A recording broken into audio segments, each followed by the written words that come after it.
So today we're going to talk about the Deepsource / GitHub spear phishing attack. So in July, GitHub contacted Deepsource, which is a code analyst firm, to inform them that there was an unusual amount of requests from malicious IP addresses. Deepsource decided to do an internal investigation and found out that one of their users' GitHub accounts was compromised as a result of a spear phishing attack. Their response to this was to quickly rotate all private keys, user tokens, and client secrets. And a spokesperson for the company said that their infrastructure was not affected and that no data was leaked. So that's good. Spear phishing, which is unlike regular phishing, which is more of a numbers game where they send out lots of emails and hope that someone will reply. No, spear phishing is different. It's targeted. So it's targeted towards a specific person or organization, and the attacker will actually invest some time into doing research about their target so that they can create a very compelling email.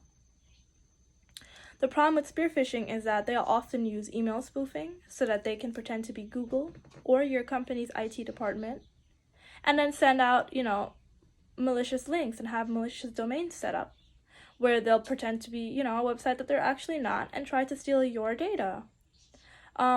Overall, the best way to prevent spear phishing is through user training, because this is a human targeted attack, and if you don't fall for it, then it fails. It's not attacking your servers or your system. It's literally just contacting people and trying to convince them that you are someone else and that you do need this information.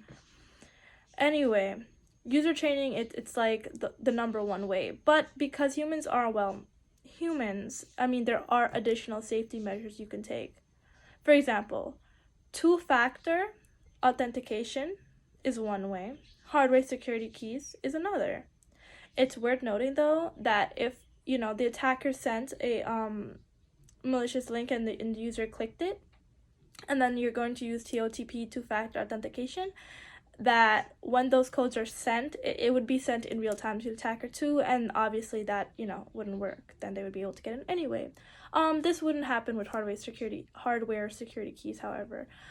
Additional measures you can take is to have upgraded secure email gateways, and also to have already developed a standard operating procedure for how are you dealing with sensitive data. This goes for more than spear phishing. It's just general security, good security in general. But it's very important, because if something does happen, you already know how to deal with it. Also, it's worth noting that as machine learning gets better, new solutions do emerge. For example, DMARC is one solution. It's a technology that can validate email authenticity. So that's good, and it's becoming more, realistic as machine learning increases, and these are all solutions we're looking into. But the emphasis still would be on user training in the case of spear phishing, as it is a human targeted attack. Anywho, so my group agrees that Deepsource and GitHub both did a pretty good job dealing with this, because they were able to quickly detect it, which means they have a good security team in place, and then they rotated everything super fast, and as a result there was no harm done. So I'd want to say that their dealing with the attack was pretty much successful.